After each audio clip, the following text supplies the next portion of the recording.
All right. Okay.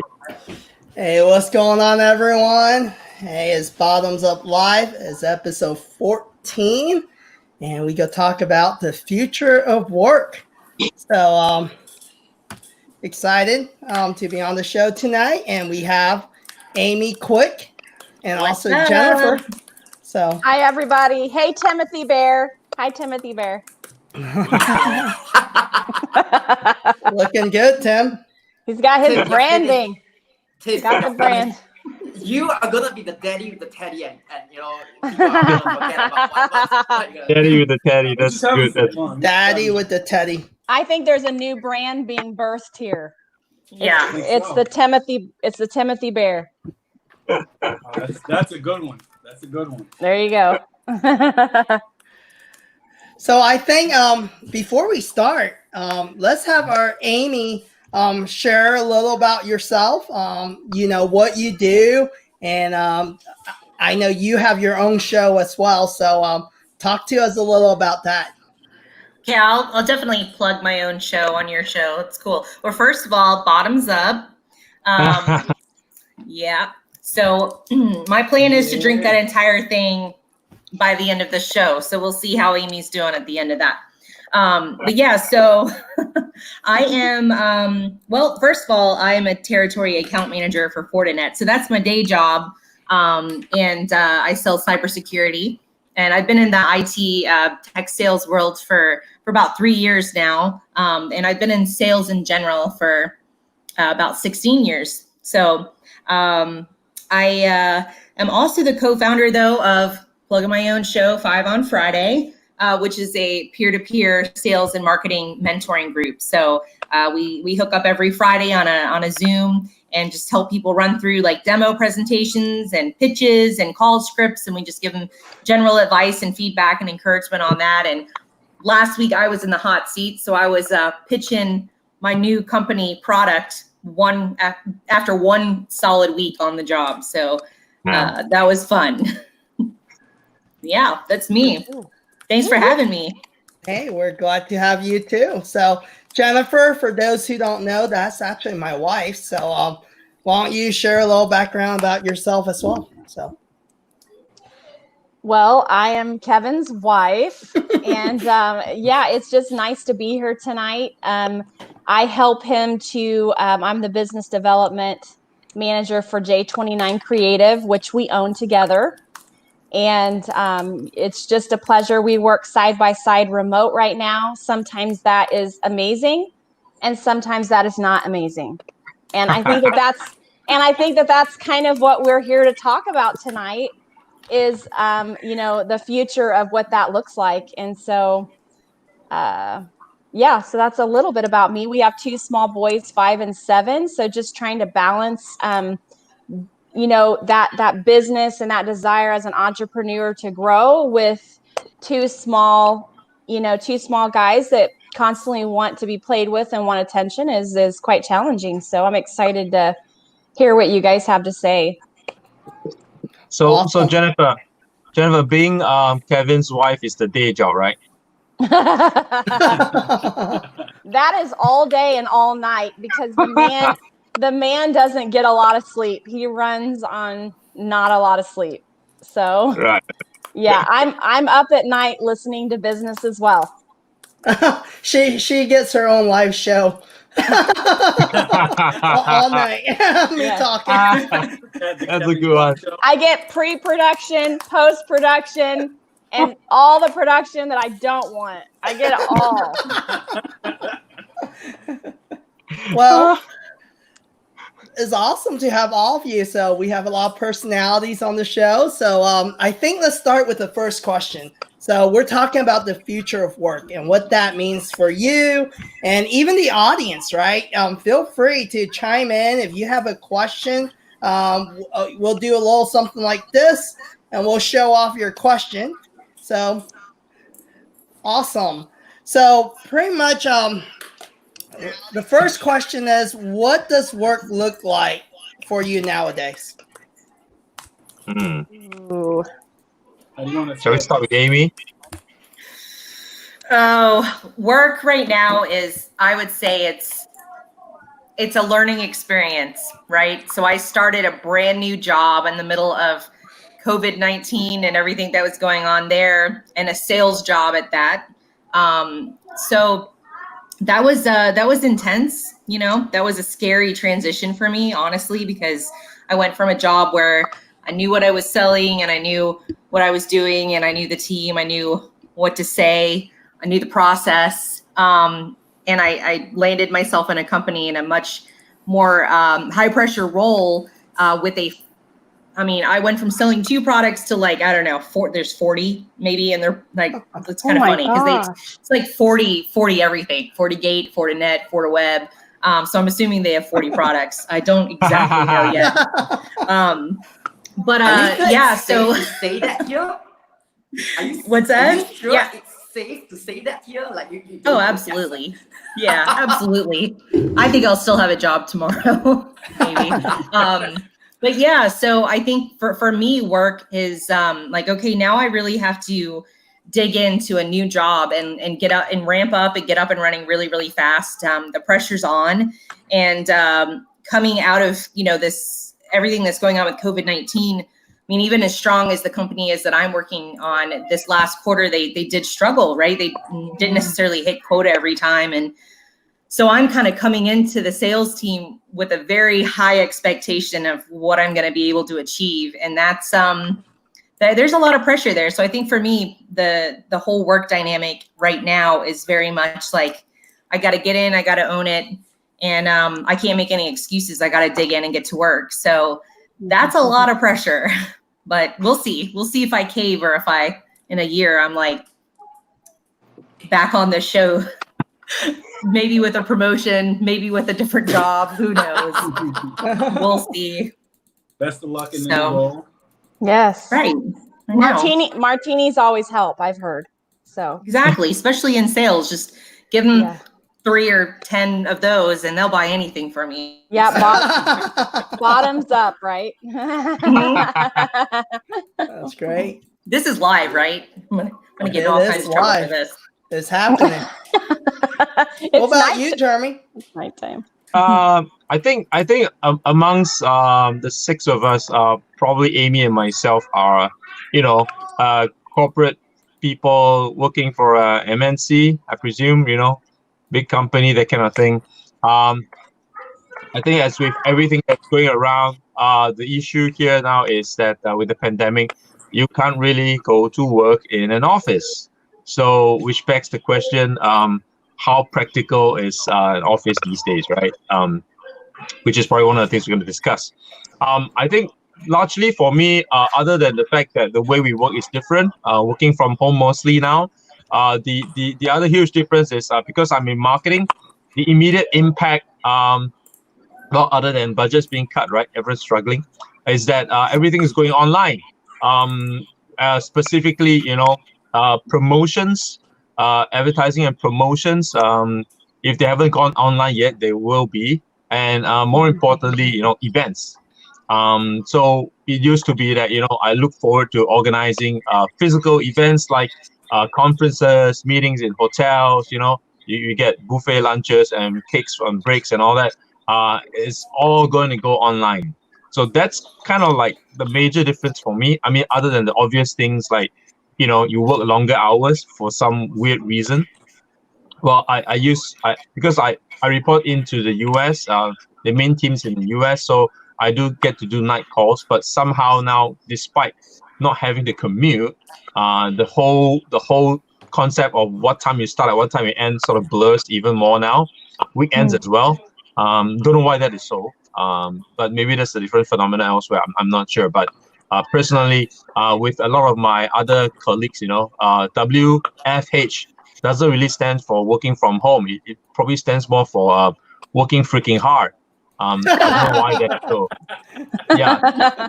So that's kind of the difference for me, right? Working longer hours and things are getting online with events going online. So new skill set that I really need to polish up really is how to organize webinars from registration to getting people to come on and doing survey after that, and then the next one, So that's kind of like the main difference for me.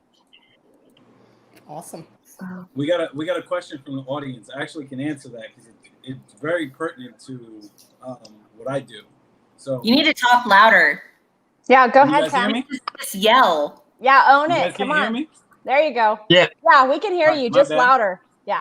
All Go. right. Yeah. No, what I said was we got a question from the audience, and I can answer it because it's actually very relevant to what I do. Perfect. So, the question is, are some of the folks on the panel looking to revisit the markets they sell into due to COVID? And my answer is yes, because a lot of what I do is B2B. So yeah, having the ability to knock on doors is definitely a plus after, everybody reopened because of COVID. So yeah, I'm definitely looking to, do some door knocking, get some local business because it's a little bit easier to do it when people's doors are open. So the answer is yes. I'm definitely revisiting markets that I can sell into now that, they've reopened the economy. That would be my answer to that.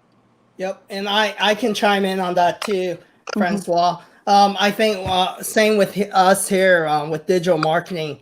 Early on, actually, when I reach out to how I met Aldric and Jeremey, I was looking at expanding. I saw COVID was happening out in China, and I saw where the market would be.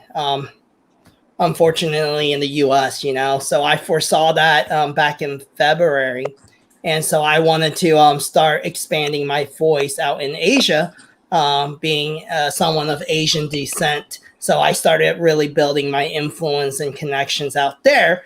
So around Thanksgiving, I even went out to Cambodia and made some business connections out there because the world's changing. We're more connected than ever. Yeah. And I think people need to look outside of their border.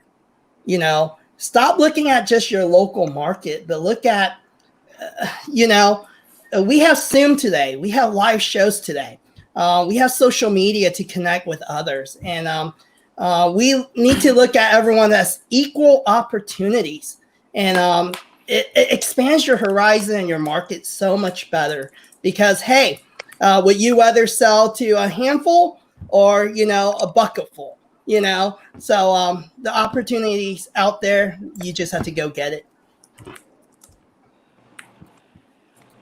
Absolutely. Yeah. All right. Jenifer, Aldric, you guys want to chime in on the original question? There's so many questions. Which is the original one? What does work look like for you right now? Yep. Go ahead, okay. Aldric. Yeah. I'll let Aldric go. I think that the future is now. Especially with what we're experiencing, which is a different timeline in terms of the lockdown or the circuit breaker or the easing and things like that. We might be moving in different timelines, but actually what we're experiencing is the same. So how are we coping during this period? It will go down in recent history as the standard playbook.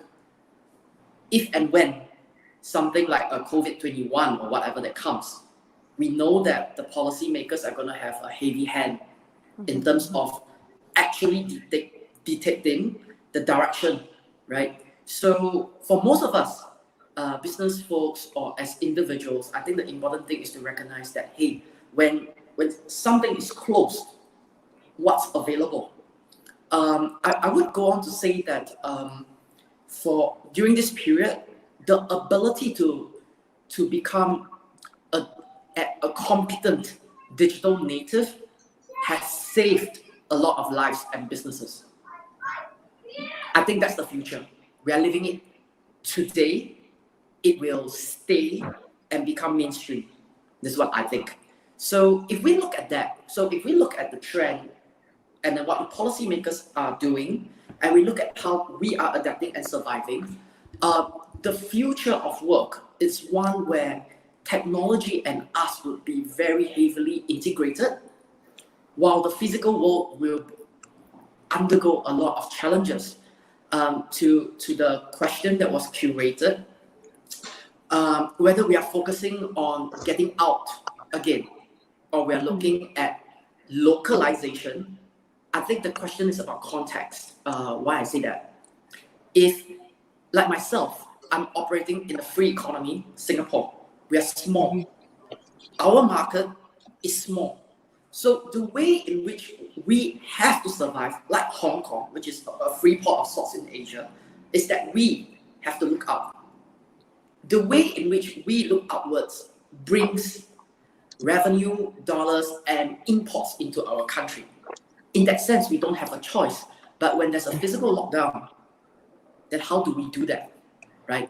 So I think being a competent digital native, it's a way in which we operate in a digital realm where there is no geographical borders, right? I can speak to someone, as it is, I spoke to Anisha Abdul from Mozambique like yesterday, right? We have no business.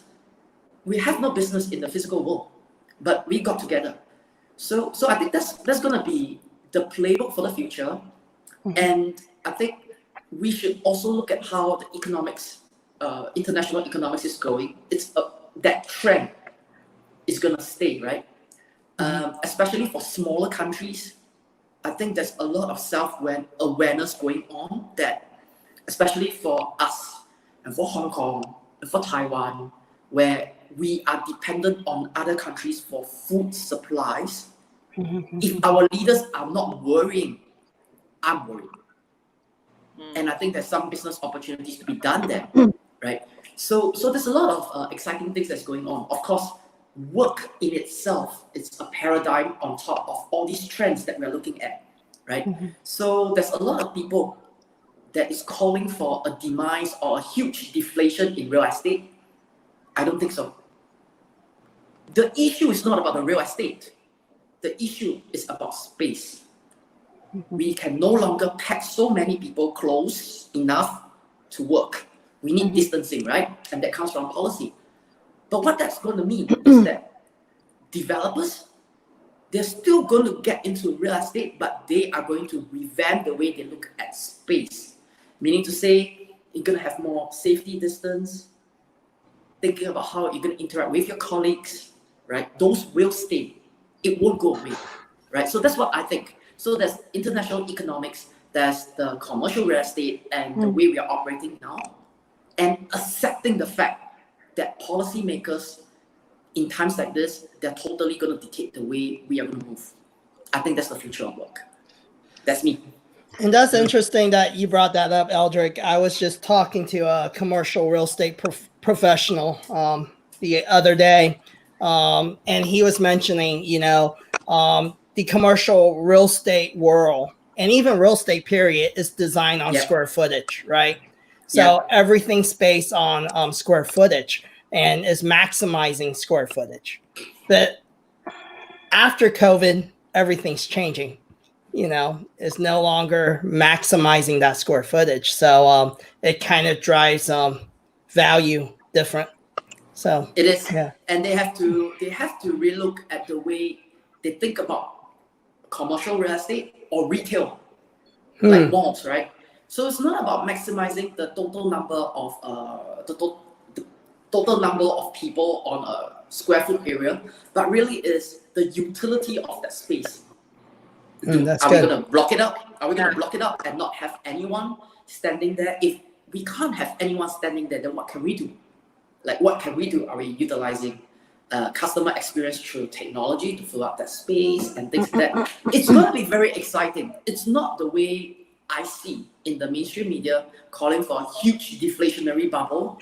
It might, but as humans, we will innovate. We have never died from any major events. We are where we are today because our forefathers survived and innovate, isn't it? So that's what I think. That's the future from my perspective. So I'm really curious before. Oh, I'm sorry, Tim. Did you have something that you wanted to share? Go ahead. I was gonna share something really silly, but I was gonna say, see, I'm wearing the polo today. I'm wearing the polo today because I want to be known like Aldric Chen with like the curly blowout. That's all I want to say. Only problem is I think he normally wears kind of that, the pink polo or maroon, right, Aldric? Am I right? Yeah. I got to break out a little color. but that's Yeah, there you go. Go ahead, Jen. So I was just going to say before I share my portion is, of course, Amy and Kevin and I, and Timothy kind of know what's going on this side of the world, but I'm actually curious to hear from you and Jeremey. How does everyday life and the work life look for you right now? And what do you foresee here in the near future as far as, are you guys going into the office yet? Are you working completely remote? Jeremey, how is it if you are working remote with your children around, or just trying to balance your life right now in Singapore? Because it is, when we talk about East meets West, I want to hear from you guys' perspective and let people hear that. Oh, can I just Jeremy, check? you wanna go first? Yeah, Amy, you're in UK, right? No. I grew up in the UK though, but so I have family over there. But I'm actually in Dallas, Texas. Right. So Right. Yeah. Well, Texas was at like the very least, the rebel state. at the very Crazy. least, Everyone's gonna die in this state.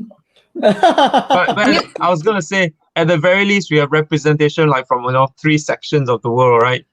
Absolutely, and I can talk like this if you want me to, but it might get a bit weird the further in I go. I'll stick with the American accent there for you. Well, I'll sorry. tell you. Oh, go ahead. I digress. Yeah, go ahead. I was just gonna say we came up with the term, or not we, but I've heard the term COVIDiots. And I definitely think that, and I love Missourians, absolutely love them. I'm not trying to talk bad about anybody, but the Texans can join the Missourians on the hashtag COVIDiots. Definitely. Oh gosh, it was so bad. Like Lowe's, love them all. On lockdown. I remember going to Lowe's with my dad, and there were so many people in there in the middle of quarantine, like just lined up. Every register was backed up, and everyone was 6 feet apart. But I'm like, there's no way that this is a safe environment right now. These people are idiots. But then I'm like right there with them, and I'm like, yeah, I guess I'm an idiot. What can I say?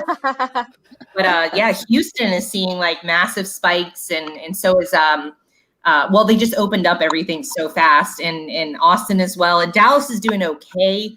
We've kind of like tapered off a little bit, but yeah, it's Texas.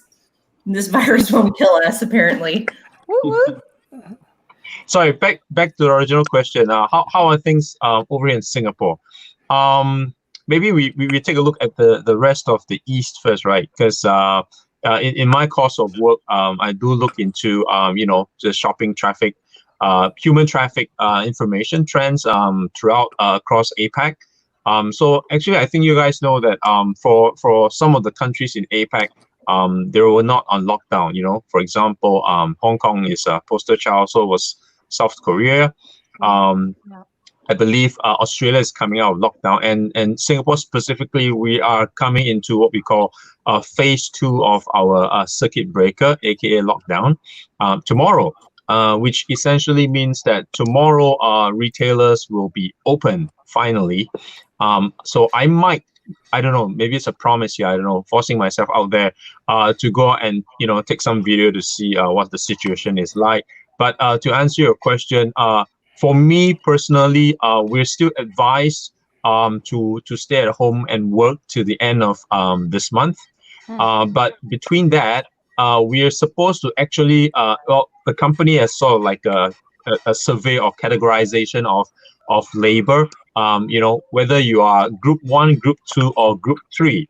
So group 1 people will be people who have to be in the office all the time or be out there. People like service technicians, those people that need physical presence, those will be group 1. So you have to be registered as group 1. You go into the office on a daily basis. Group 2 is kind of like, sometimes you need to go to the office, sometimes you don't, somewhere in the middle. So if you are registering yourself like a group 2 person, you probably can get into the office like, twice a week if you need to. If not, don't, right? So obviously group 3 will be people who can completely work from home. And once in a while, you need to get an office to print something. Yeah, sure, by all means. But you need to, let the office know that you're coming in if you are in group 3. So that's kind of like the situation in terms of work and workspace over here in Singapore. I'm not sure what it's like for the rest of the country, but it seems that a lot more people on the roads, cars, more people in transport. Definitely tomorrow will be interesting when, I guess we've been locked down since early April, and it'll be like 2 months before people get out. And based on media, a lot of these popular restaurants, which are operating at, let's say, 50% or less capacity because of social distancing, a lot of these popular ones are already fully booked this weekend because it's so-called Father's Day weekend, and maybe even a few other weekends has been booked. So it'll be interesting. But if anyone asks me, I think tomorrow will be, logically speaking, relatively safe for people to go out. Before the numbers spike, get out now. Yeah, not just Father's Day. There's a few reasons, right? Father's Day is one of them. The other thing is that the government actually is dishing out money today. We have this support scheme, where every Singapore citizen gets amount of support, cash, and the money should come in today, which makes good reason for people to go out tomorrow to spend. So it's like, all the stars are aligned for tomorrow to be a big day for business, hopefully, not for the virus. So we shall see. That's kind of like the situation. You got anything else to add, Aldric? Aldric, you got anything to add? Oh, I don't think he might not have heard you. But Jenifer, did I hear Geronimo?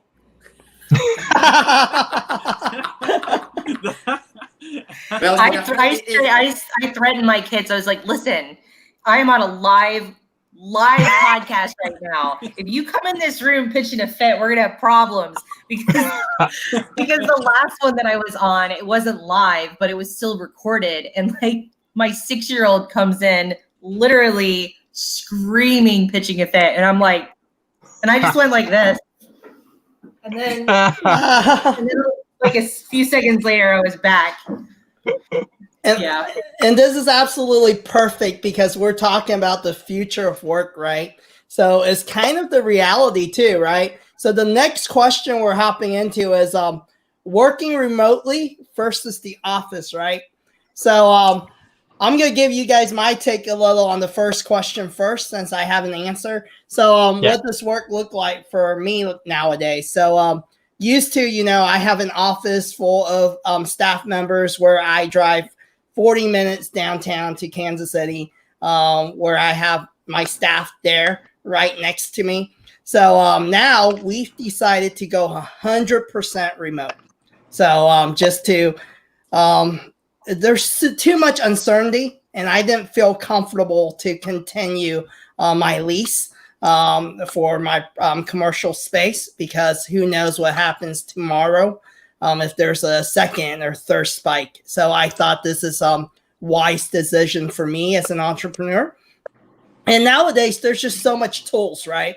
We use Slack, we use Trello, we have Skype, so we can all communicate.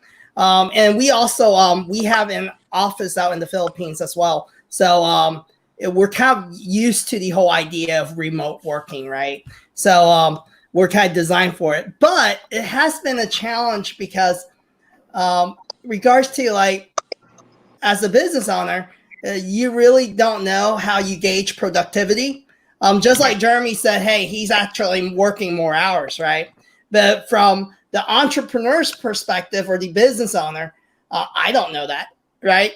And sometimes I might not be able to reach them, right? Then they're telling me, hey, I'm going to get to it at 7 p.m. tonight instead, because I'm used to my idea of work is 8 to 5, right? Because I'm so used to the brick and mortar office, So now it's like, well, that's true. As long as we can deliver the project, it really doesn't matter 8 to 5. But then, I want it now, right? I have that frustration. Where are you? I can't get hold of you.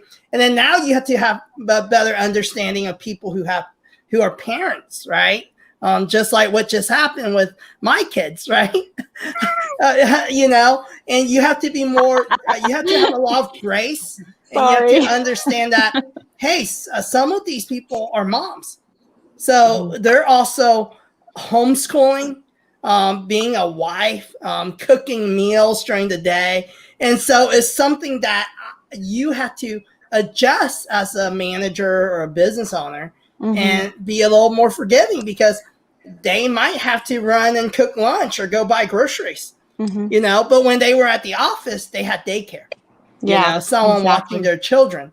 So, you know, there's a lot of that going on. And then there is an adjustment of like learning to communicate with everyone online, but still be respectful, but then still balancing that people aren't sleeping in or not, you know, taking advantage of the situation, right? So that's where I am. So it's just learning to lead remotely. Yep. I think to your point, I'll probably add a bit, and then I'll also answer Jenifer's question way ahead, right?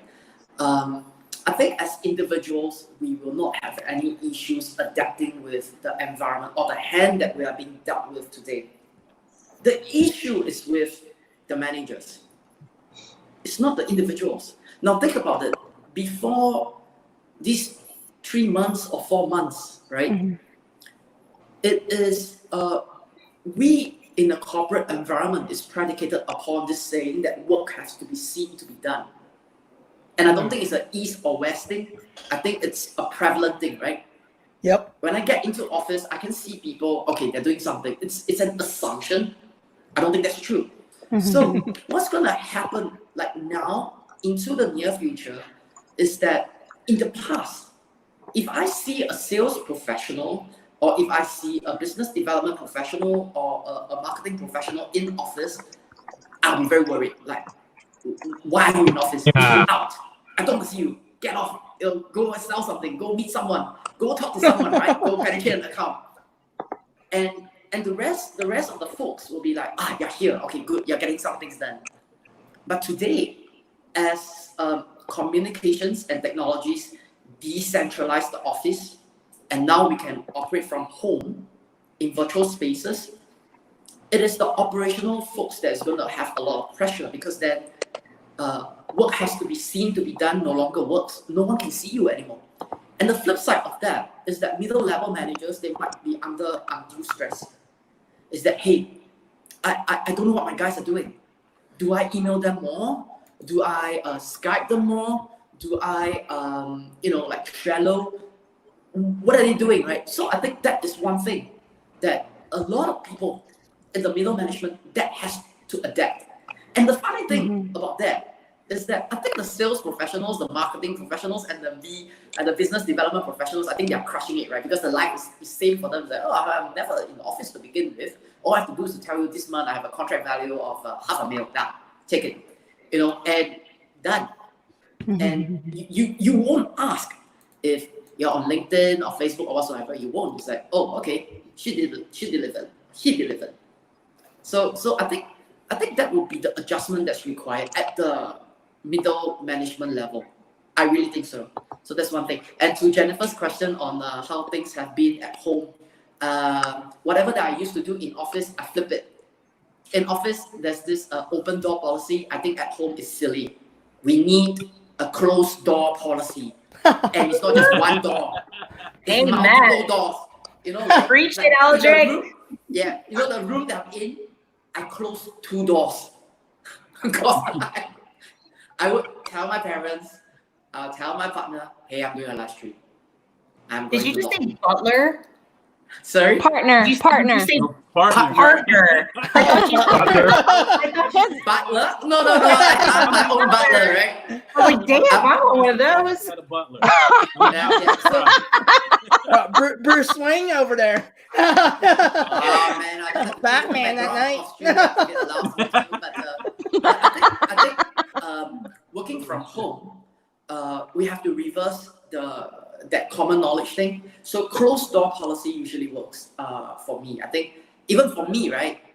It's closing multiple doors. Like, hey, don't, like, not now, not now. And I'll have tons of like tools. Like I have a call center headset. depending on the situation. The problem is when they're 5 and 7, they don't understand what a closed door is. That's what locks are for, my friend. You know, like locks. No, Kevin. Especially the bathroom door. I mean, if we're just being real here, like that's the one door that they just, it's invisible. That's true. Yeah, that's true. And you don't have to lock them in the room. You lock yourself in the room, right? So at least you feel secure. Right. I guess so. That's what I think, Jenifer. My kids, we have some, I don't like our locks because my kids figured out if they use their fingernail on the other side, they can actually unlock it. Yeah. They have skeleton keys. They climb up and get them off the door jamb and break in. Wow. So it's bad. I've had to train them because otherwise I'll be on the way out of the bathroom from taking a shower and all of a sudden I'm like, whoop, run back in, get out of here. You know, so I've had to really like work with them because we've not taken the time to change our door locks. So that's not been a good situation. Yeah. Anyways. So I guess it goes to our question, right? Working remotely versus at the office. Mm-hmm. So what has it been like for you, Tim? Well, I'll tell you this. In my business, B2B, knocking on doors is so much more effective than working remotely. You know, my business, the car business, is freaking archaic. You know, they do not adapt to change very well. So, you know, like they like that. Same like construction, same like education, you know, the long life cycle kind of businesses. Yep. Yeah, no, they do not adjust to change well at all. So face to face is really where it's at in my business. It's very easy to close a contract face to face. To get somebody on the phone and, you know, just have a conversation can be very difficult, especially trying to get owner on the phone. Whereas you can walk into their business and in 2 minutes you could meet the owner. But trying to get them on the phone can be chaos or just a complete waste of time. So for me, working from home, if I'm trying to generate new business, is difficult. Now, if I'm trying to do a contract, like work on a website or something, yeah, I'll work remotely on something like that. But generating new business is definitely, you know, unfortunately, like I said, this business is archaic. Face to face is still where it's at, unfortunately. So that's my take on it. And maybe I'll just chime in a little on this. I have an active stake in one tuition agency, which is on the education business, and it's challenging, right? It's challenging. It's usually difficult to move when you have parents who wants the sure thing, and you have like the educators who are predicated upon their ways of doing things, which is effective, right? So we changed our entire delivery model. We kept the business. We changed the entire delivery model. So we get the younger ones to take the entire syllabus. We get the younger ones to take the entire syllabus on video, and we put it on. So we tell the parents that, hey, so now it's to support home-based learning and to support your time. It's on-demand streaming. Just stream it. This is for the information dissemination, right?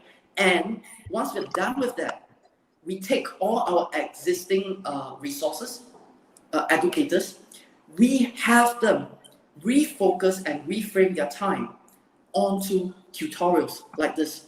So forget about delivery. I don't want you to focus on the delivery. We have to take that. So we slice it and say from now, every day, we're gonna have like a tutorial or seminar with our clients, which is the parents and the kids, right? Like a Zoom, and we'll keep it small. So we run multiple sessions, we'll keep it small. We have 10 kids, 11, 12. We go interactive. So it's a way in which we have to be relevant in terms of the digital world today and what is the hand that we've been dealt with, right? When it comes to getting new business for that, usually it's a little difficult, but it gives the confidence for the existing clientele, because then you have a stability in your accounts. Then as time goes by, you can see the improvement. So that's what I think, right? That's what I think. And I think that would be a viable way going ahead. To Kevin's point, is there going to be a second spike, a third spike? that question has an answer already. Look at Beijing.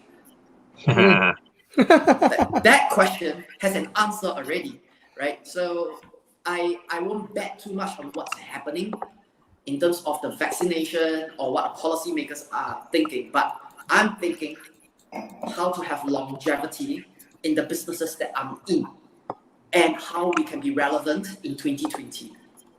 I think that is, for me, a survival at stake. This is what I think. That's really good. And remember, we're not mainstream media. So this is just, so this is not, in the US, this has nothing to do with the left or the right. All right. This is just our perspective, right? What we see. So, and you get to hear it from people across the world. Okay. This is not US news. So for you US folks out there, it's a virus, folks. Okay. There's no conspiracy theory is there. So, that's just the reality. And Aldric's experiencing it. Jeremy's experiencing it. It has nothing to do with just a U.S. only problem. It's a global issue. And, and it's affecting the way we work. We all go to work and it's affecting us, and there's a reason I made my business 100% remote.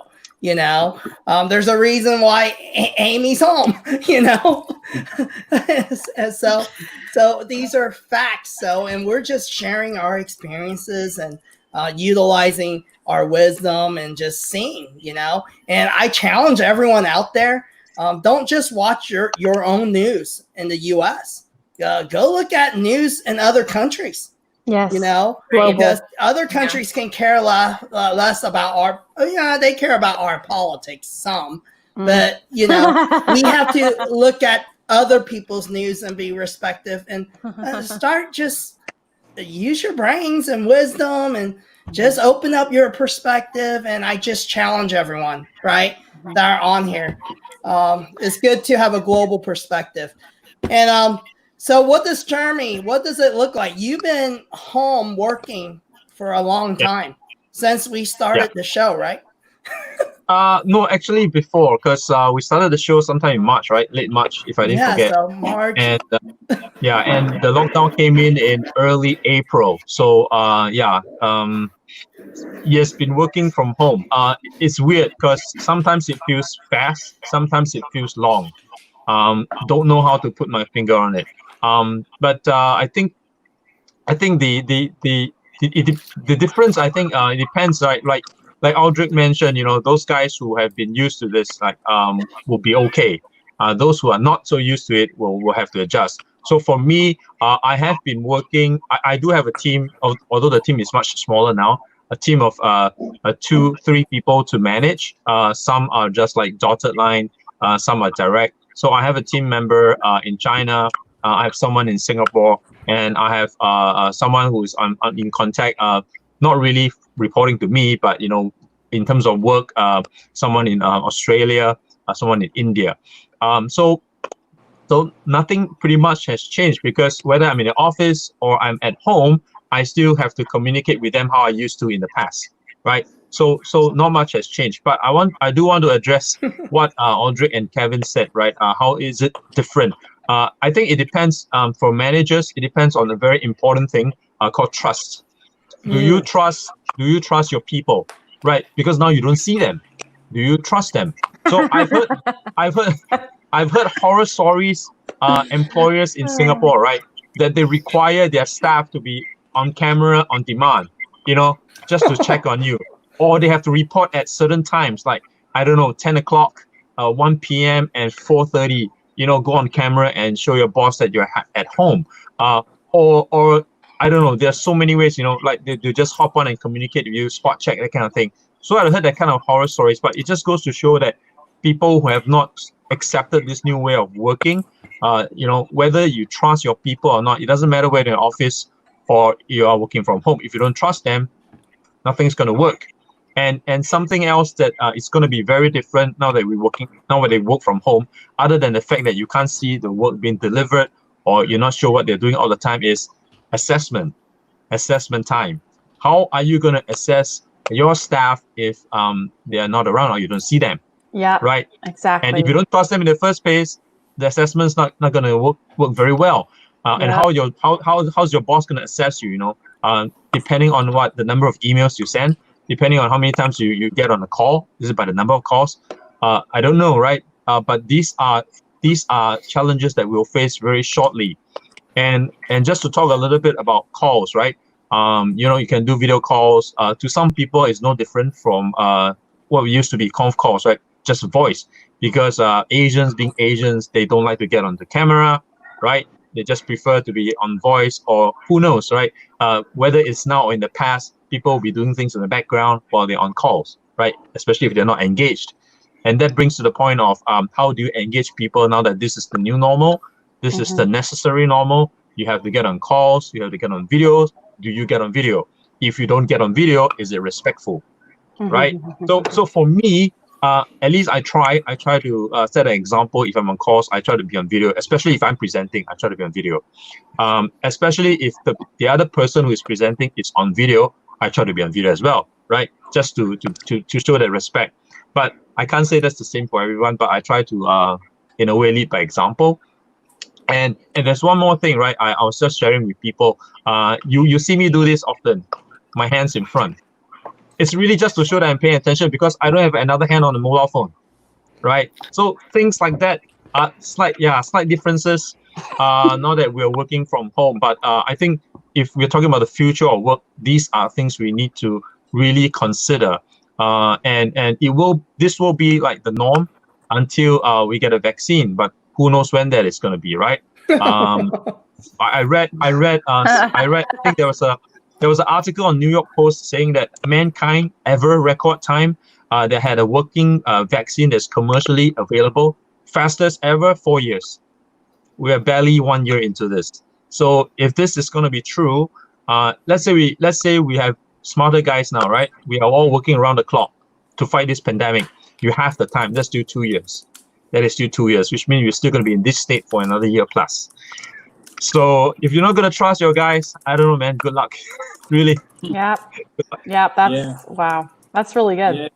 I'll tell you that's brutal. Like to be a manager and really try to micromanage remotely, that shit would drive me crazy. I would be like, as an employee, I'd be like F off. Like seriously. Leave me alone. Like no, I'm dead ass serious. Like I can't. I've always hated being micromanaged. So if somebody was breathing down my neck, I'd be like, all right, dude, you know, maybe I need to find another remote working opportunity. Yeah, a new manager. It's very true. And I've seen it. Like I've talked with a lot of people where they have managers on completely different ends of the spectrum, you know, so managers that are just like pinging them on Slack and constantly all day long, sending them screenshots of call numbers and stats.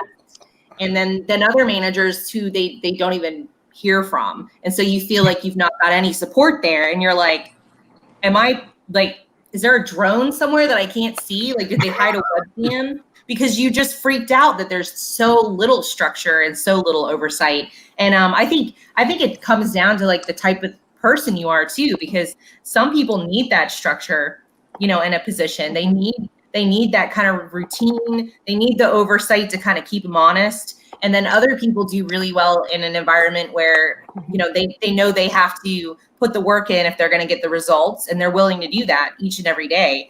And so I think right now, the dynamic of where we are with work, you see some people that are excelling. I mean, especially in sales, like you guys were mentioning, like, you know, this is a prime environment for salespeople. And I put something in the comments earlier about the fact that I think we're going to see a different type of selling moving forward, and business being done, because you can't hide behind, you know, dinners and fancy face-to-faces and cocktail hours and, you know, getting hammered and, you know, you can't do that anymore. You can't sell like really old school anymore. It all comes down to the conversations you're having, the interactions that you're having via phone and via video.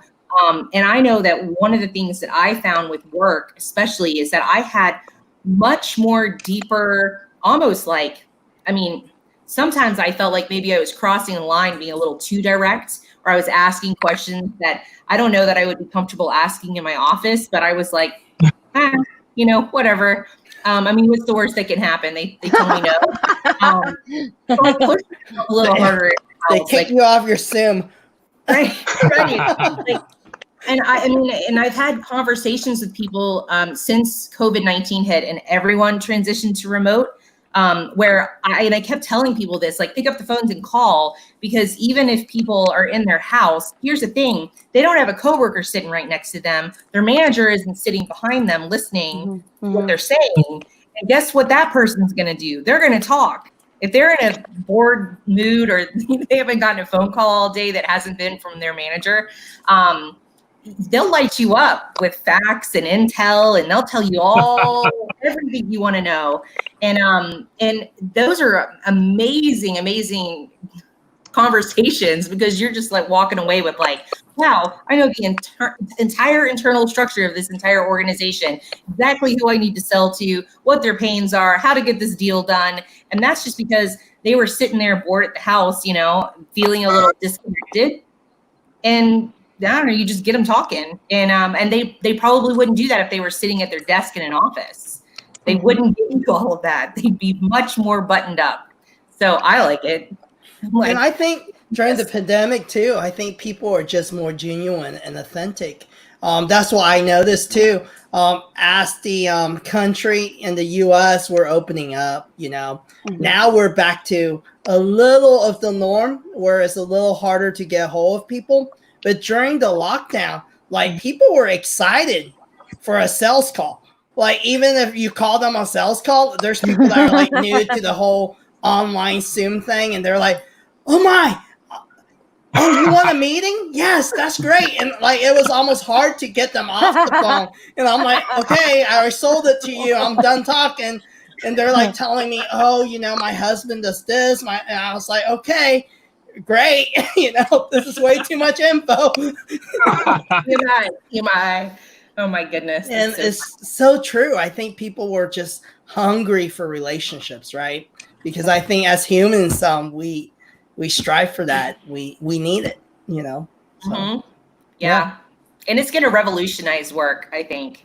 I mean, I think people are more honest, and when you're more honest, you're going to have deeper conversations. Deals are going to move a little bit faster. I mean, business is going to get done in multiple levels, and it just a far different capacity. So I like it. I think it's other than the kids, that's been fun. But we all share in that, right? So it's a commonality, and it's a talking point. It's like, hey, you're going to hear a basset hound barking in the background. I apologize in advance. And then they're like, oh no, I've got this thing going on. Like, my parakeet won't shut up or whatever. And then you immediately have that rapport and that connection. Exactly.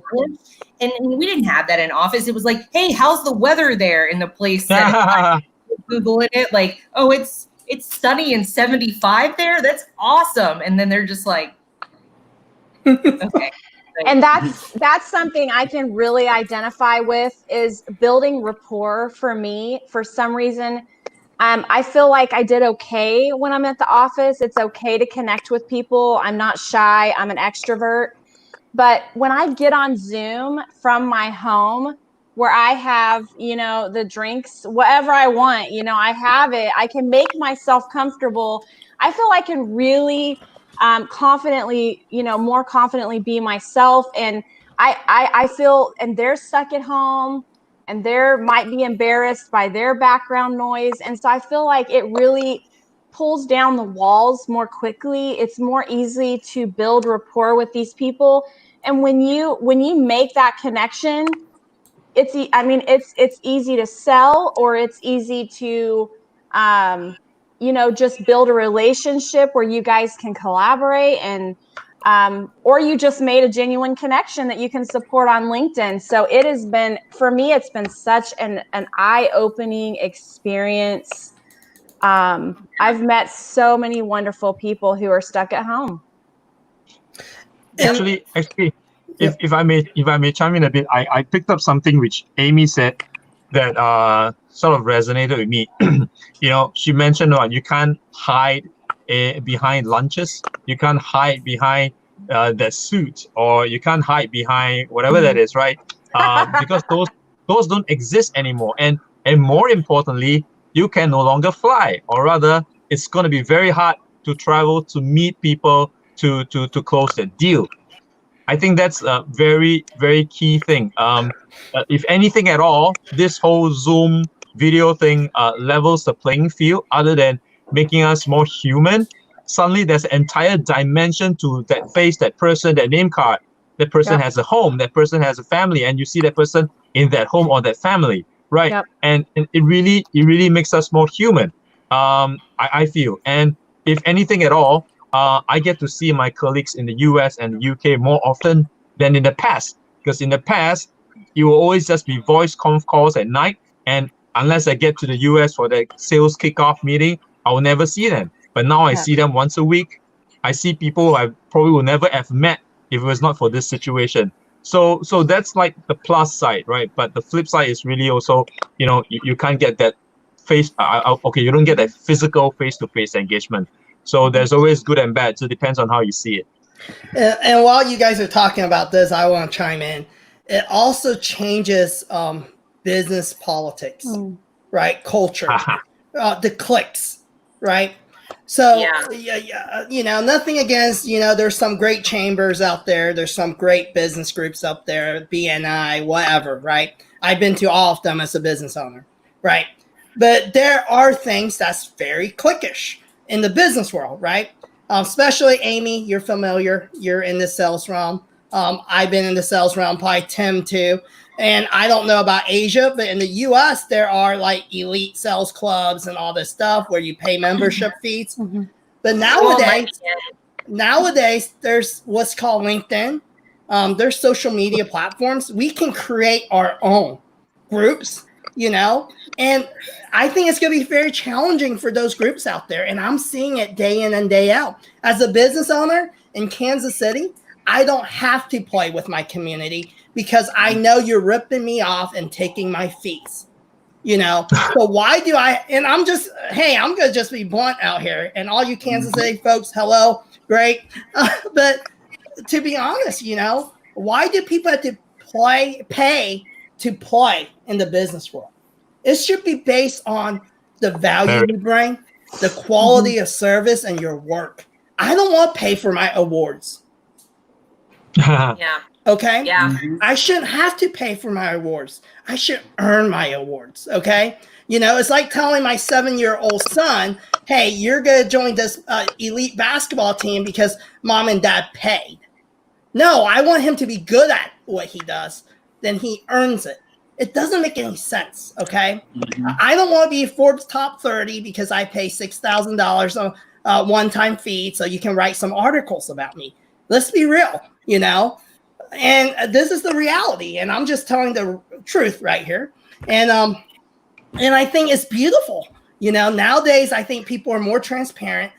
People are speaking up in the business community, and there's no more walls, right? Because you can connect, you can network absolutely free. It doesn't cost anything to hop on this live show and get to know Aldric, Jeremey from across the world. Get to know Tim in Philly, or Amy in Dallas, and Jenifer. You can get to know us, and that's awesome. And that alone changes the business climate. It definitely levels the playing field from so many levels, right? There, I just have to go ahead. Okay. No, go ahead, Jenifer. Oh, I was just going to say one simple thing that really stuck out to me when Jeremey was talking too, and also Kevin. I feel like BUP is here because of this situation. And I have met so many wonderful people through Bottoms Up Perspective, and we're just continuing to add those awesome connections.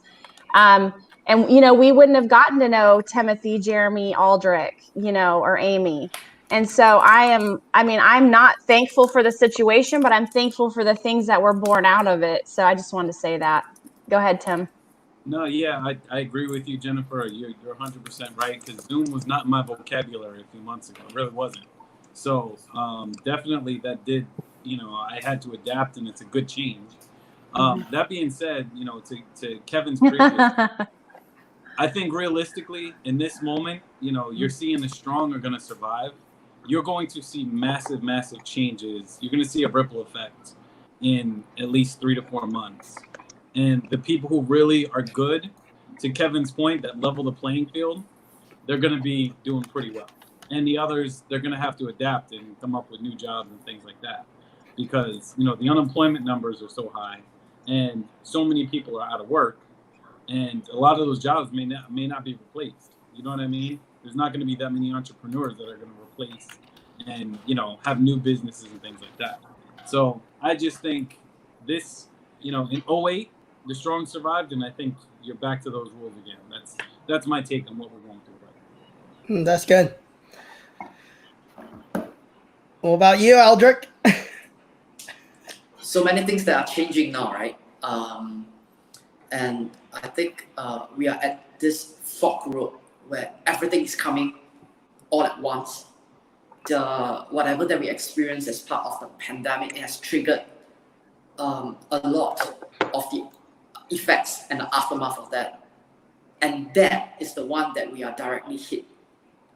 The aftermath, the economic impact, and the social impact, right? Like I mentioned, closed door policy, it's the hot stuff, but now to me it's like, no, there's a freaking bad idea. It should be a multiple closed door policy, right? So that I can work and be productive. I think communications has changed for good forever, and that will not be an old normal. We are not going back. I think several business models will be retested for their resilience. Some will go away. Some will go away. If social distancing and facial masks is going to be something that's going to be prevalent for the next 2 years, I might be very audacious to say this, but I think high-end dining will have to revamp today. Yes. There is no way you can sell $800 kind of a couple candlelight dinner, steak, like at the same table with the mask on, and at that table it's only you because your partner has to sit at the other table. It's not gonna fly, right? So it's either that entire customer experience, it's changed. So I bring my sous chef or I bring my waiter to your place, like a hotel concept, right? You don't have to eat at the dining area. You can eat in your room, isn't it? So I think for that, the resilience of the business models today are getting like they're under high performance testing. Does it work? Does it work? For this F&B, for retail, I know that's Jeremy's pet topic, but I'm just going to say this. For retail, customer experience will stay, but it needs to be rejigged. In-store customer experience is going to be very challenging now. In-store, right? So how can we bring that store experience to someone that is at home and dying to buy from you or dying to try something from you, right? So I think post social media, the things that's going to come, the technology tools, they are going to be predicated upon customer experience. So it used to be that AR and VR were on a hype and then they died down and then social media went on the golden age, but I think that's going to come back again. As with businesses, it is about innovation and survival, right? To Tim and to Amy as sales professionals, in fact, I would say all of us, we are in the sales business, all of us. It's not about the title, it's what we do, right? The people who are digital natives since 2018 or last year, the way they do sales has changed and it has served them well this period, right? Building trust without a face-to-face interaction, it's a different way. It's a different way, right? How can you trust me when you have never ever met me? And now we can't, right? We can't. So there must be a better way in which can I build trust via this terminology, which I call pre-selling, which I teach my mentees as well. Like, let your contents build the trust for you. and see that when you have a tapestry of contents out there, people are going to come to you. People are going to come to you. So in that sense, it is not about going out there to connect with people. That's important too. But look at your invitations. People are coming to you because they know you before they know you. So this is a different way in which I think it works hand in hand with the way we do face-to-face negotiations and interactions, right? Eventually, we'll get back to the physical world, but it never hurts to have a separate route that is viable. And I think that route is going to stay, right? And realize I say contents that are organic. You don't have to spend a single dollar on advertisements. I think advertisement eventually will fade into the background, but marketing is going to be here, right? Advertisements will fade, but marketing is going to be here. And I'm not big on chatbots. I'm not, but I'm big on organic content. So, Amy, so what's your secret?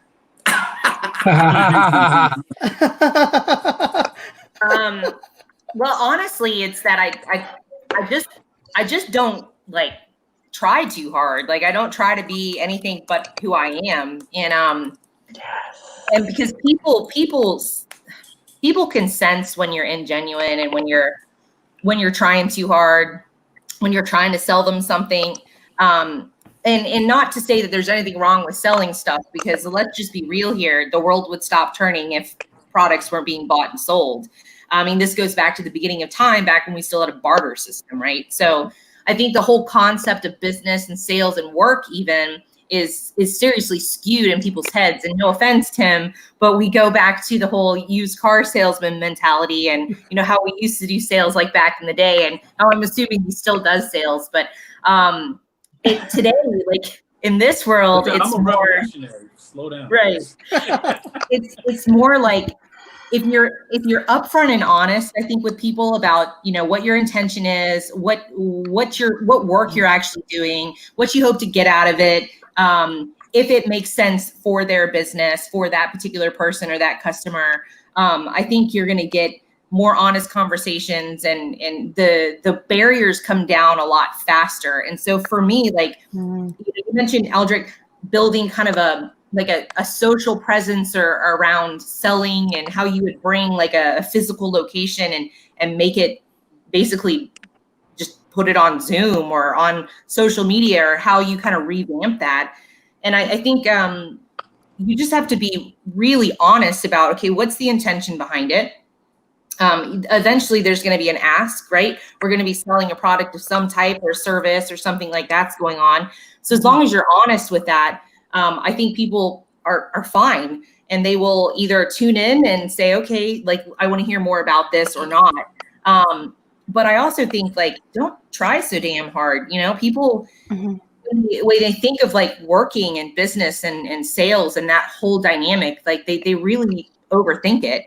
And I think we're getting to the point now where there's so many people sending emails, so many people making calls.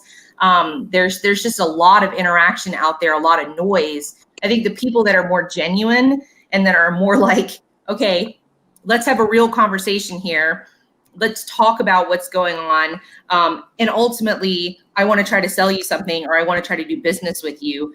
And if that makes sense, great. If not, then we'll just part ways as friends and just be kind of industry connections moving forward. And I think that resonates really well in this kind of dynamic that we're in, with coming out of COVID-19 and the shift to the remote workforce. And on that note too, networking is going to be huge forward when it comes to work and business. I mean, not even just sales, but just business in general is going to be built off of the networks that you create and build, and how you utilize those. So like I get people coming to me all the time asking me for things that I'm like, no idea what you're talking about. But I'm like, I'm going to give it my level best to try to find you an answer, maybe point you somewhere within my network where you can get the help that you need. And I think I take ownership of that. And I'm like, no, I want to figure this out too, because this might be interesting. Who knows if I'll ever need this? And that has helped me grow by leaps and bounds in my work and my career, just by tapping into my network. And I think that is going to be the wave of the future as far as anything to do with remote work or how we work on social media and utilize that to our benefit. Because ultimately, if you're not plugged in where you need to be plugged in, it's going to be a lot harder for doors to open. So I think we're living in a world where collaboration is the new norm. Stop looking at even people within your own industry. Stop looking at them as competition. Yeah. And I mean, the old way was, we have secrets in our company. We can't disclose it. The pie is getting so much bigger. And if you can tackle it together, you can provide so much better work, And I am a firm believer in collaborating, even within my own industry, because you can't be good at it all. And like if you're a software salesperson, then maybe you can collaborate with hardware companies or a different software tool and integrate the two. I think it's becoming more and more popular. The old way was, okay, this is my competitor. We don't tell them our secrets. And the new way is, hey, let's work together. Let's just make it happen. Let's become the solution. Let's solve the problem. Yeah. And I think look at us, Kevin. Like Timothy introduced us. And it was just a conversation about 5 on Friday and talking about what I was doing there. And he was like, oh, well, maybe there's some way that we can collaborate with Bottoms Up. And I'm like, sure, that's fine. Awesome. But then he was like, oh, wait, Kevin does like X, Y, and Z. And that's what you're talking about. You need help with. And, that's the power of how we do business and how we do work in this world today, is leveraging those connections. And whether ultimately, we work together or not, there's a higher probability of it, right? Because I've got a direct line of reference to you and someone that I trust, saying, hey, he's good people. Like, you should work with him. The used car salesman. Right, exactly. I don't hold that against him all the time. Yeah, I was a little bit offended for Tim a while ago. I was like, oh my gosh. No, I'm just joking. We've had conversations. I'm just teasing you guys. Nothing phases me, first of all. Believe me, I got thick skin. You guys see what the shit I put on LinkedIn. So I got thick skin. But Kevin, you can hook me up with the check later. We'll talk about it. No, I'm just kidding. Referral fee. No, but in all seriousness, it's the dirty T word that is the new revolution, and that's transparency. I think that's what you're going to see is what makes a difference in business today. That transparency. And for me, look, when I was a couple months ago, when I was in car sales, I was big on transparency. And that's what got people to close deals really fast.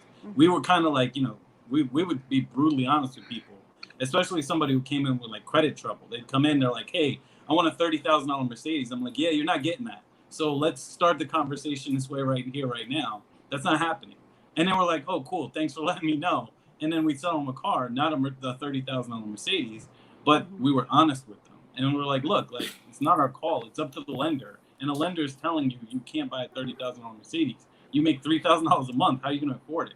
And they're like, oh, you're right. And that won a ton of deals because of the transparency behind it. So I think that's really the wave of the future. Not just in the car business, in any business, it's transparent. And even the car business, it has changed so much, right? Just watching, used to it was more used car salesman like, but nowadays, really, people are pretty respectful when you go to a car lot, Yeah, I just bought a car, and my car salesman, I was like, I would legit hire that guy. Like, he was great. I mean, it was really, he actually, like, I was looking at Fords and Toyotas, right? And I was hung up on Ford. I've been a Ford person my whole life. And I was like, I really want to try the Ford. And I hadn't been in the dealership yet. And at the end of the day, I test drove the Toyota, fell in love with it. And he was like, look, go see the Ford, go test drive it, because you'll regret it if you don't. And I think that you're going to see, once you drive that car and once you see it, that you actually prefer the Toyota. And if you want to end up buying it, come back, we'll talk. And I was like, well, dang, like, he's willing to let me leave and walk off the lot. Like, that's ballsy. I don't know that I would be that ballsy. I'd be like, no, what do I need to do to put you in this car right now? And I literally left, drove to the Ford dealership, drove around, and was like, no one came out to greet me or anything. And I was like, oh God, I'm just gonna go back and buy the Toyota. And it was like a really good transaction because that guy was just, I mean, he was willing to let me walk away if that was what was right for me. And I was impressed by that. So, Tim, take that and use that in your sales training 101. Let everyone leave and go test drive the competition. And I'm sure they'll come back and buy the car. Yeah, I wouldn't agree with that, but I would agree that was very wrong. But it was the right play. So kudos to that salesperson. Yeah, he played me really well into a 2020 Toyota Avalon. So there you go. Well, I want to go into the very last question, right? We've been on for a while, but hey, we're having fun. So does work location matter anymore? So I want to ask about this. And even for myself as an entrepreneur, does it matter? So what does it happens when headquarters no longer have addresses, right? They become remote. So does it matter? Oh, I'd love to speak on this one real fast. Yep. Oh, so car business, right? Everybody, and Kevin, you know this because you were in the business too, right? Carvana. Yeah. Well, location. People always used to say. Yep. Well, your digital presence is everything right now. Especially with COVID, like people want to go to one dealership. They don't want to screw around. So if your digital presence sucks, then your location doesn't matter. Like they could pass you 100 times on the street, but if they're gonna search a car and you don't come up in a Google search, you're dead in the water. They're gonna go somewhere else. So location is nowhere near as important as it used to be.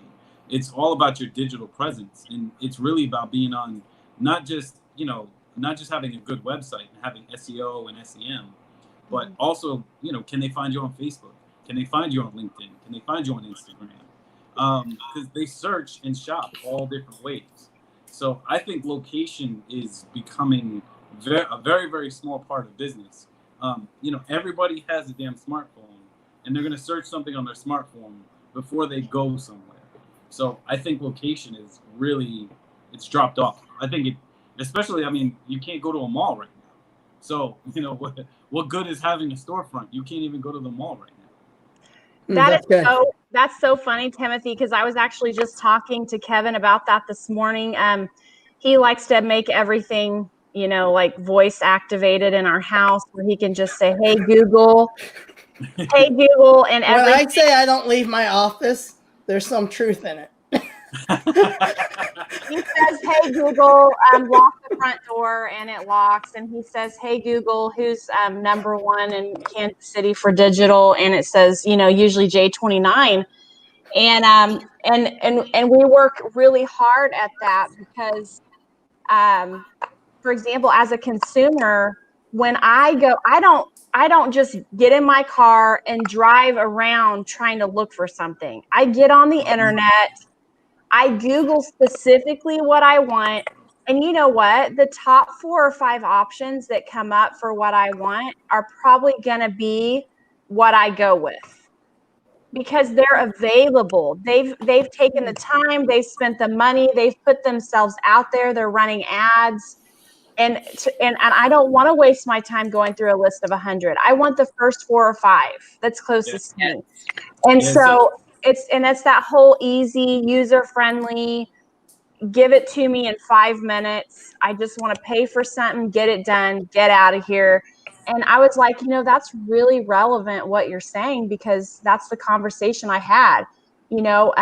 For us personally, if our business isn't showing up, on the top, then hey dude, get busy and get us up there because I want to be that one that people are looking for in our city. So that's all I have to say about that. I think I love that, especially if they're ready to buy. If they know there's so many people out there that are ready to buy. They already know they have pain, or they already know they have a problem they need to solve, or they just really want something.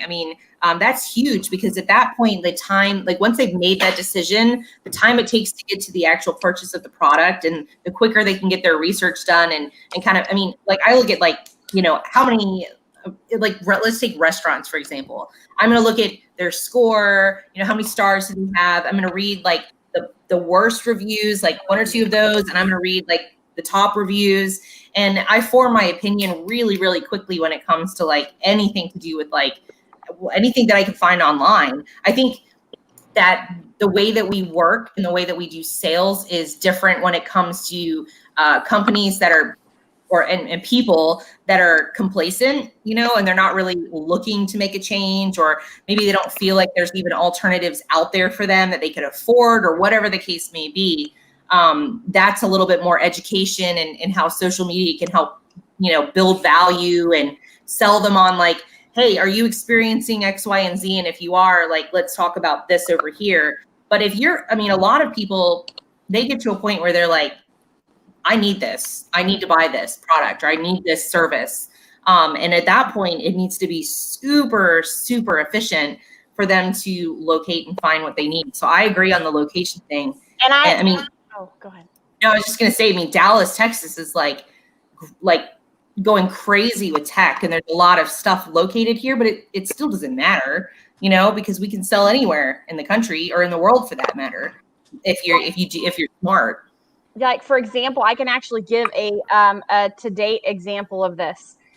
We have had Terminix come in our house and spray for bugs. We have a company that comes and sprays everything. And Terminix here in the U.S. is a very well-known brand. So I have no idea where they're located. I actually don't even care. It's just they're a well-known brand. And so they're the first ones that come up. They're the first ones I call, right? So we've been having a lot of door-to-door salesmen. And thanks to Kevin's high tech, I talk to them through our doorbell from my phone. We can still social distance if we choose to. That's nice, okay? So I had someone from Aptiv come out, another company that does pest control. And at first I wasn't really interested, but I said, hey, it's all about pricing. If you can offer me a better deal, I'm willing to take the time to listen to you through my doorbell or whatever, okay? If they're willing to talk to me through my doorbell, I'm even more impressed because they can't physically see me, but they're hanging out there trying to make a sell. So we just start talking, and finally I did open the door because I was like, this is getting real. I like what this guy is saying. I like the way he's approaching me. So I opened the door and I'm like, okay, as long as we're like 6 feet apart. He had a real tight shirt on and these tight shorts too. And yes, and he was very tan. This just got real. Yeah. Not attracted at all, okay? But yeah. Which makes all the difference in the world, right? Yeah. I wasn't attracted at all. He's a kid to me, but he was doing a great job. He did look very well groomed. If you want to go, you know, to the appearance part of things, he was tan, muscular, but I wasn't attracted to him. So, anyways, thank God, Kevin, this was about to get really awkward. Okay, so looks matter, guys. Okay, when it comes to sales, I gotta hear the end of the story. Yes, we open doors for decent looking people that keep themselves nice, I guess. I don't know. Anyway, seriously wasn't attracted to him, but I opened the door. We had a conversation, and the more we got into it, the more I was like, I really like the services that they offer. They're showing me what the differences are between what I'm paying for, and I can pay $18 more for this service, but I get so much more. And what they're saying makes sense to really take care of my bug problem, because the guy from Terminix that was here last week that I've hardly ever talked to, that's here every 3 months, that I know nothing about, I have spiders crawling up to my feet on the floor in the basement, okay? They're in my house, so it's not working. Okay, so I'm going to pay $18 more to get something that I actually think is going to work. Sign a contract with him within like 20 minutes of talking to him, and he goes on his way. The next morning they come out. I don't care where Aptiv is. I don't care if they have a corporate headquarters. I don't care if they're all remote. What I care about is that they give me a great product, that they give me good service. And the guy came out, built rapport within 5 to 10 minutes. We knew more about him in 10 minutes than we knew about this Terminix guy who comes out every 3 months for the last 9 months. I don't know anything about him. He doesn't really talk to us, and he doesn't enjoy his job. And he doesn't do a good job. So as far as sales, I guess I wanted to point out several different things. But the biggest thing is it doesn't matter where someone's located. Now, it depends on your industry. Of course, retail is a whole different ball game. Okay, you go to a place unless you're shopping online, which I've been doing way too much of, by the way. But it's been, I know. He's like, we need to slow down on those Amazon purchases. And I'm like, yeah. So, yeah. But anyways, Amazon investor. Look, Amazon is delivering my blog right now. Do more. Thank you. Do more. I love it. I have to have Amazon because I'm not going to the retail stores to shop right now. But my kids still need underclothes. They still need socks. They still need a summer wardrobe. So that's what I have available. And because I get free shipping. So why not? I sign up. Okay. And then, of course, I maybe spend a little too much on skincare and Korean face masks. Okay. Sorry, Kevin. But anyway, that's pretty much what I wanted to add is I think physical location really is becoming less important depending on what type of business you are. Mm-hmm. True story. Yeah, maybe I'll just go from here. To me, I think we think too much about location in terms of addresses. And I think that's totally missing the point. I see locations, there's just really two. One is a physical location and one is a digital one. So why do I say that? Like, if you don't create your profile and your persona online, you and your business do not exist in that world. Period. End of story. What address are you talking about? It's it's an existence, right? In a way that we are born into the physical world, we have to create one in the digital world. And this is the world where we are still trying to find out how it looks like. So there's a lot of potential in terms of what we can do here. It's like one of my mentees she's a realtor and she has furniture experience. Don't talk about the apartment that you're selling. Talk about what furniture matches the apartment that you're selling. So when people think about you, they think about, oh, wow, that's like a strong brand, right? Because when I speak to her, I get the whole package. She's not just selling me the apartment. She's telling me what goes well with it. She's telling me what can be done, right? So there's a lot of potential that's there. And it doesn't always have to be like sales or marketing. It's our presence, right? If you look at the way marketing influences that is in this digital world, it's contentious in terms of the quality of the contents that they are producing, but they are crushing it. And that's a fact. It's a fact, right? So to not have a presence in the digital world in the form of location, it's costly today. And if we still don't do anything about it, it would be extremely costly in 2021 and 2022 because life has changed. We are not going back to the old equilibrium. There will be a new normal. And when that comes, are we ready for it? This is what I think. So to your question, Kevin, locations, to me, there's really only two, physical and digital. Addresses used to work, but I think now we have to have a higher principled understanding of our existence that we have control today. That's what I think. And I think the digital real estate's gonna start being more and more expensive, because of supply and demand. The more people that are moving to digital, the real estate's gonna get higher. And I think it's gonna change, even your social media presence, a website. If you don't have a website today, what are you doing? You should have a website if you have a credible business. Hey, Kevin, I need a website. Yep. We got you. So I mean, I have one, but our like submit button didn't work for like weeks. Francois is gonna kill me. He's gonna be like, don't put that shit out in public, Amy. True. It's good now though, but we need a website. So, But it's so true. You have to make sure your digital real estate's working. Everything's functioning. People can reach out to you. People can buy. I went on some shopping sites and their websites weren't functional. Then how do you expect people to buy from you, right? Or if your contact button doesn't work. So those are things that you do have to pay attention to. I want to hear from Jeremy, the retail guy.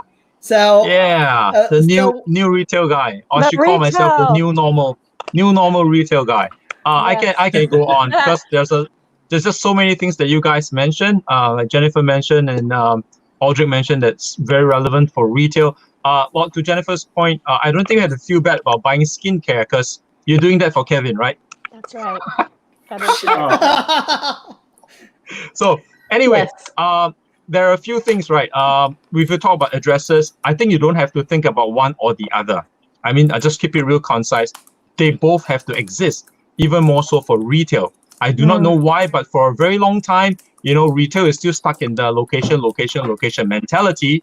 And a lot of them has not digitalized their services. They don't have a shop front digitally, which is why, in the retail industry, we call this pandemic the great accelerator, because it accelerated a lot of these physical stores to go online, to have a digital storefront. Because if they don't do that, there's no way customers can reach them. So my point is, don't think of one or the other. The two have to coexist.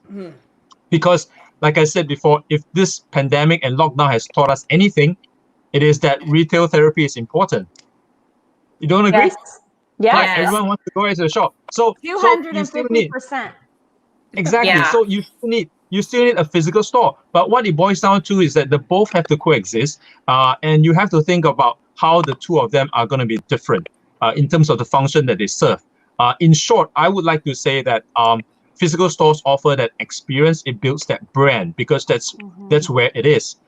In the physical store, you have sales associates, and their roles are far more important now than ever, because that's what differentiates from the website. It's the people who are serving you, right? To Jenifer's point, if someone serves you with passion, they can get, to Amy's point, they get that thing to you on point. They know where the stuff is. They know the knowledge of the product. Then you're going to buy from them, because even more so now, because with the pandemic, like you guys mentioned, you're not going to screw around, risk your life, and visit 10 stores to pick the decision on the same item to buy. So anyone, which is the point to make, is anyone who steps in your store is going to buy. Very high potential. Window shopping is not going to be as well as practiced as before. You want to minimize that. You go in for the kill. You go into the shop, you want to buy. So that makes the salesperson's role very important. They have to capture your attention, meet your needs. If not, you're not going to buy. Probably not even going to go there, because you're risking your life every time. And you got a queue to get in, because with all the occupancy requirements, right? Social distancing. So physical location is still important. Digital is as well.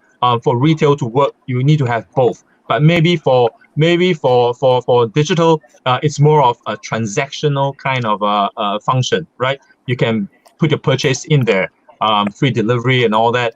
You can do a return, or you can go and return in store, right? Which is why in the US there's a thing called BOPIS, right?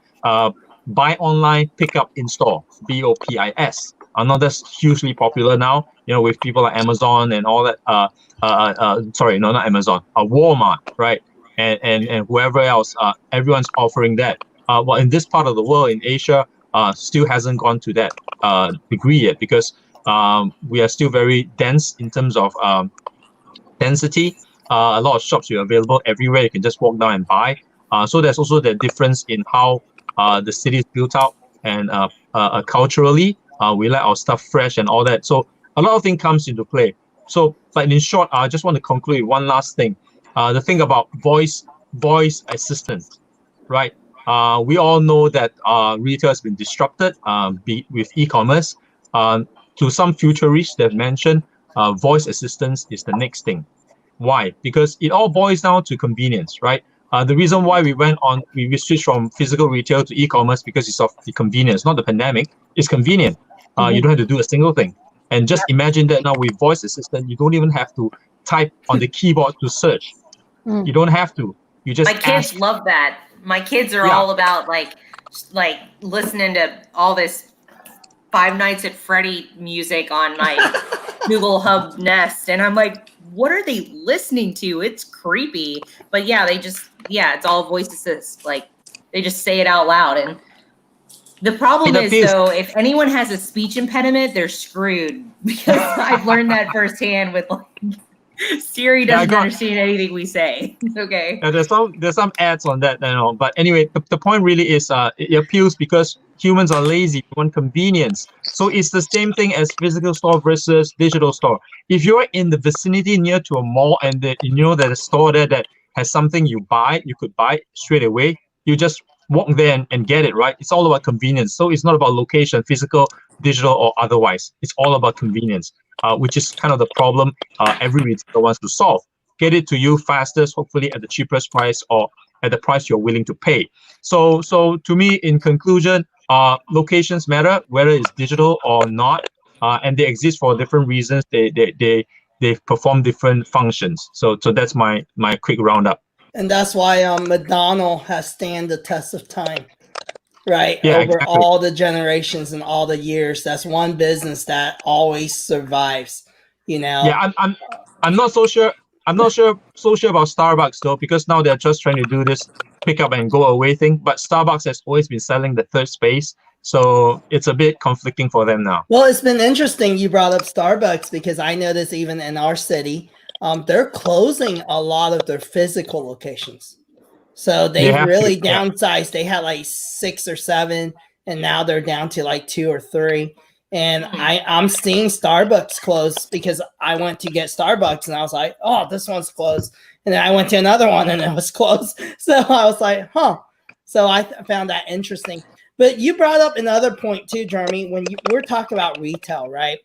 I think people forget too, it's used to when you have physical locations, it's important to have store displays.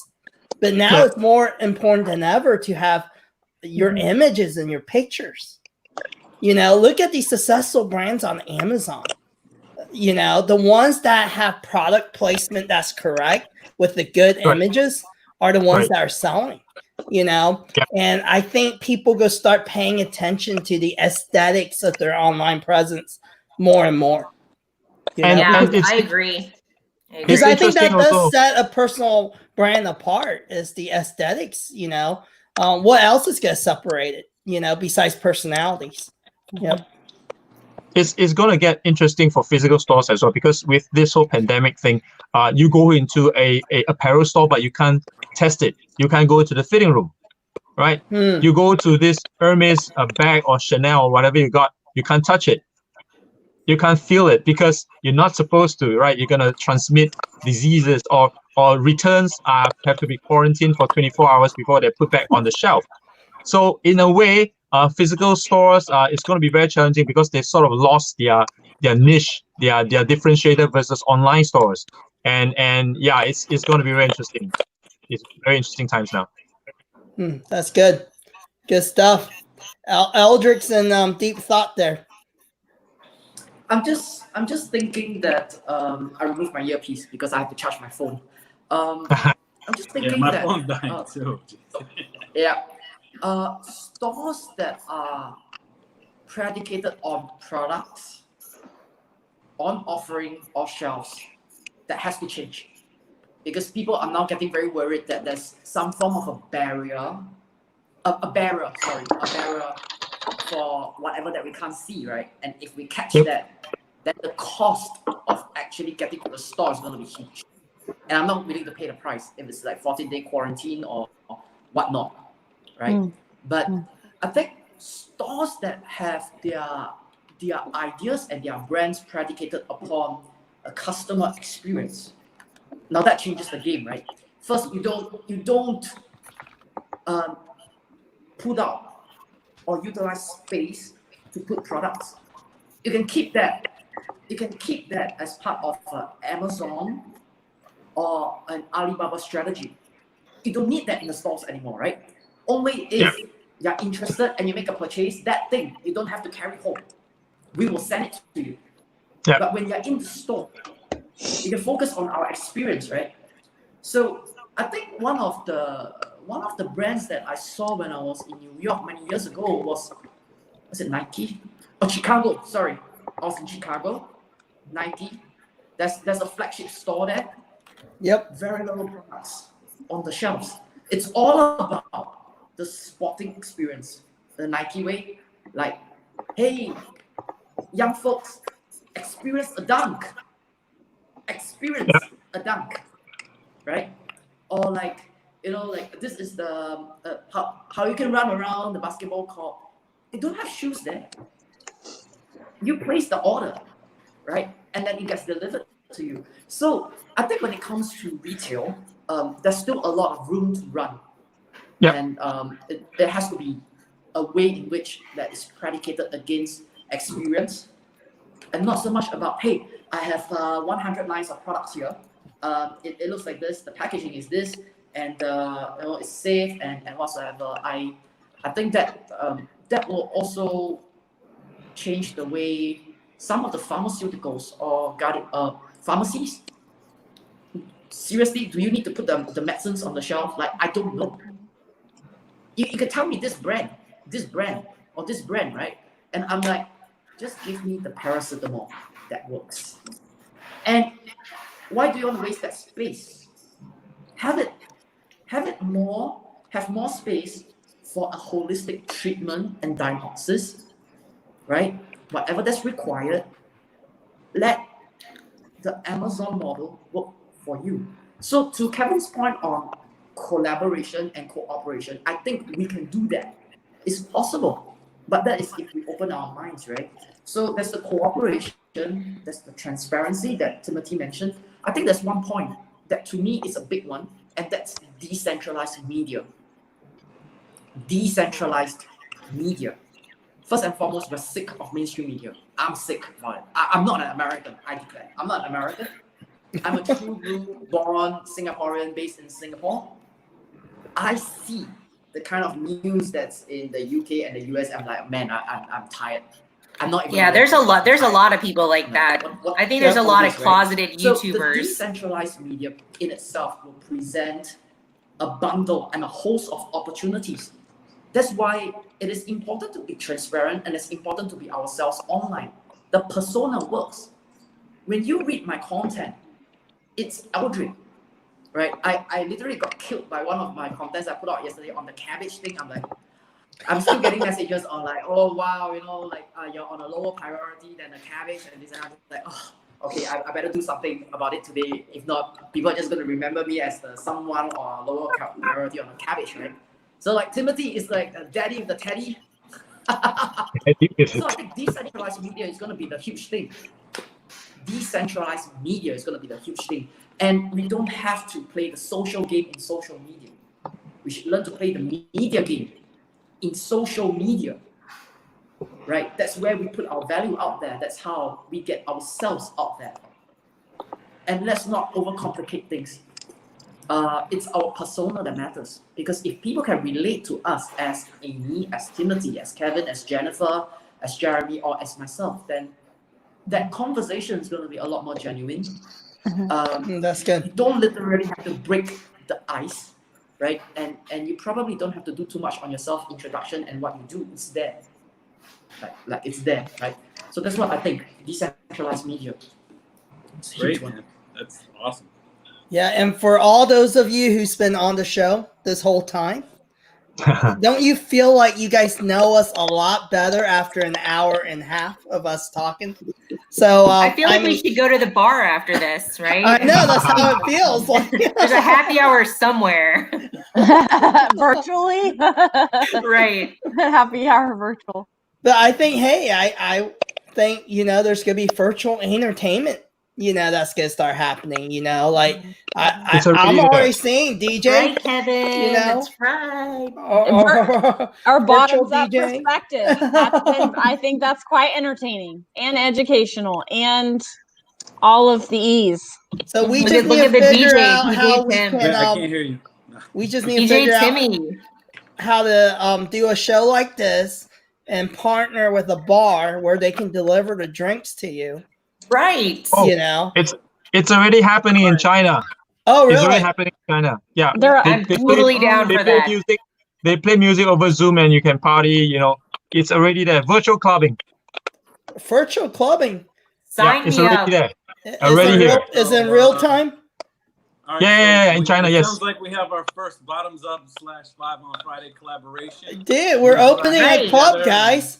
We're You know what I we're in mean? the club business. I've only got a French Canadian and a random guy in Florida who's kooky as hell, and another girl in Pittsburgh, like Timothy, right in your neck of the woods. Yeah, we can get down. We should do it. Well, we appreciate everyone for hopping on the show tonight. You know, I know it's bedtime in the U.S. for a lot of folks. Tomorrow is Thursday, right? And then in the morning for those in Singapore and Asia, you guys still have work. So, Yep. Hey, thank you for sticking with us, and it was definitely fun.